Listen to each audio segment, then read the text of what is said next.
بسم اللہ الرحمن الرحیم۔ حضرت سلیمان علیہ السلام کو اللہ تبارک و تعالیٰ نے بہت سی نعمتیں اور رحمتیں عطا کی تھی۔ ان رحمت اور نعمت میں ایک یہ بھی تھا کہ حضرت سلیمان علیہ السلام جانوروں کی، پرندوں کی، درندوں کی سب کی زبان سمجھ سکتے تھے، سب کی زبان جانتے تھے، اور ہوا پر بھی ان کا قابو تھا، کنٹرول تھا۔ ایک مرتبہ بہت سارے مچھر حضرت سلیمان علیہ السلام کے دربار میں حاضر ہوئے اور کہتے ہیں کہ یا پیغمبر، ہمارے ساتھ انصاف کیجیے۔ تو پیغمبر نے فرمایا، اچھا کیا ہوا؟ تو مچھر کہتے ہیں کہ ہم جب بھی کوئی خوشی کا تہوار منانا چاہتے ہیں، ہم جب بھی خوشیوں میں مگن ہو کے رقص کرنا چاہتے ہیں، ہمارا دشمن ہم پر حملہ ور ہوتا ہے، ہماری ساری خوشیاں تباہ ہو جاتی ہے اور ہم کو بھاگنا پڑتا ہے۔ تو پیغمبر نے کہا، اچھا کون ہے تمہارا دشمن؟ تو مچھروں نے کہا کہ یا پیغمبر، ہمارا دشمن ہوا ہے، ہوا، کیونکہ ہم جب بھی محفل سجا کر بیٹھتے ہیں، ہوا کا ایک جھونکا آتا ہے اور ہم کو بھاگنا پڑتا ہے۔ ہم جب بھی خوشیاں مناتے ہیں، جب بھی ہماری محفل سجتی ہے، ہوا وہاں پر آتی ہے اور ہم سب کو اڑا لے جاتی ہے۔ تو پیغمبر نے فرمایا، اچھا ٹھیک ہے، ٹھہرو، میں بلاتا ہوں ہوا کو، اس کی بھی میں سن لوں، دونوں پارٹیوں کے سن کر میں انصاف کروں گا۔ اور پھر آواز دی، ہوا، اے ہوا آؤ، تمہارے خلاف فریاد لکھی گئی ہے۔ تو ہوا تو فوراً حاضر ہوئی، شائیں کرتے ہوئے ہوا آئی، اور جیسے ہی ہوا آئی مچھر بھاگنے لگے، مچھر بھاگنے لگے۔ پیغمبر نے فرمایا، مچھروں رک جاؤ، ہوا آئی ہے، اس کی بات سن کے میں انصاف کرتا ہوں۔ تو مچھروں نے کہا کہ یا پیغمبر، کیا بات کرتے ہو؟ جہاں ہوا آئے گی وہاں ہمارے پاؤں کہاں ٹک سکتے ہیں؟ جہاں ہوا کا ایک جھونکا آئے گا ہمیں دم دبا کے بھاگنا پڑے گا۔ یا پیغمبر، ہم نہیں آ سکتے ہوا کی موجودگی میں۔ یہ ایک چھوٹی سی کہانی۔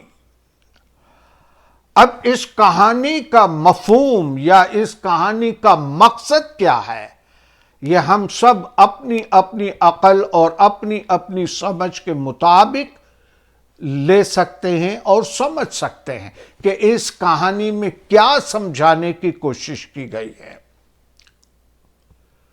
آپ اپنے طرف سے سوچئے، میں اپنی طرف سے سوچتا ہوں، اور میں جو سوچ رہا ہوں وہ اس طرح سے سوچ رہا ہوں کہ جہاں پر خدا کی رحمتیں ہوتی ہے، جہاں پر خدا کی برکاتیں ہوتی ہے، وہاں پر مصیبتیں، تکالیفیں، آفتیں اس تمام کے پیر اکھڑ جاتے ہیں اور وہ بھاگتے ہیں۔ تو جہاں پہ اللہ کی رحمت، جہاں پہ اس کی برکات، وہاں پہ مصیبتیں ٹھہر نہیں سکتی، وہاں پہ تکالیفیں اپنے قدم جما نہیں سکتی، کیونکہ اللہ کی رحمتوں کی ہوا اتنی تیز ہے کہ یہ ساری چیزیں اس کے سامنے پھیکی پڑ جاتی ہیں۔ اب آپ سوچئے کہ اس کا مطلب کیا ہوا؟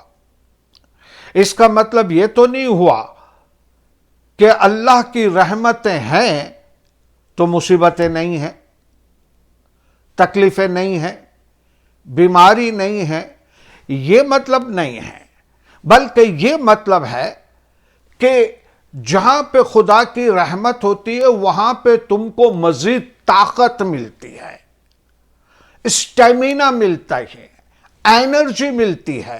اس اسٹیمینا اور انرجی کی وجہ سے ہر تکلیف اور دکھ کا مقابلہ کرنے کی طاقت ملتی ہے، اور وہ دکھ اور وہ تکلیفیں تمہارے دل اور دماغ میں اثر انداز نہیں ہو سکتی، کیونکہ وہاں پر خدا کی رحمت ہے، وہاں پہ خدا کی رحمتیں ہیں۔ تو اس رحمت کی وجہ سے انسان کو انرجی ملتی ہے، طاقت ملتی ہے، جسمانی طاقت، روحانی طاقت، عقلانی طاقت، یہ سب ملتی ہے جہاں پر خدا کی رحمت ہوتی ہے۔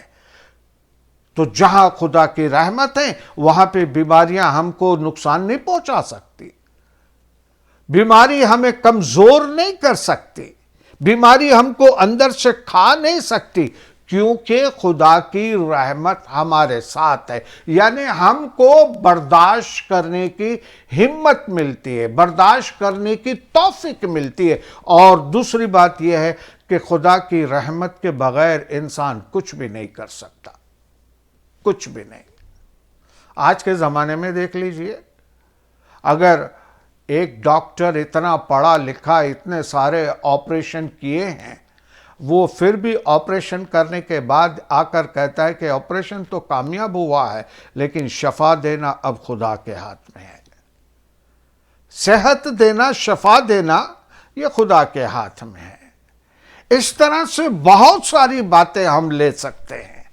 تو انسان کے اوپر اللہ تبارک و تعالیٰ کی رحمتیں ہیں، برکاتیں ہیں، لیکن ان رحمتوں اور برکاتوں کو انسان صحیح معنوں میں استعمال نہیں کر پاتا، نہیں کر سکتا، حالانکہ اس کے اندر موجود ہے اللہ کی برکاتیں، اللہ کی رحمت، لیکن ذہن کہیں اور جا رہا ہے، دماغ کہیں اور جا رہا ہے، اور کوئی اور ترقی یا اور راہ پر ہم جانے کا سوچ رہے ہیں۔ لیکن حقیقت میں خدا کی رحمت کے بغیر ایک پتا بھی نہیں ہل سکتا۔ اگر یہ ہمیں یقین ہو جائے، دل کی گہرائی سے ہمیں یہ یقین ہو جائے کہ خدا کی مرضی کے بغیر کچھ نہیں ہوگا، اگر یہ بات سمجھ میں آ گئی تو آپ سمجھ لیں کہ اگر خدا بیماری دیتا ہے تو اس میں طاقت بھی دیتا ہے، کمزوری دیتا ہے تو اس میں طاقت دیتا ہے، انرجی دیتا ہے، پیسے کی کمزوری دیتا ہے، غریب بناتا ہے تو اس میں سکون کی طاقت دیتا ہے۔ ایسی بہت ساری چیزیں انشاءاللہ غور کریں، ہمیں اور آپ کو اللہ تبارک و تعالیٰ اپنی حفاظت میں رکھے۔ انشاءاللہ پھر ملاقات ہوگی، اس وقت تک کے لیے اجازت، خدا حافظ، جیو اور جینے دو۔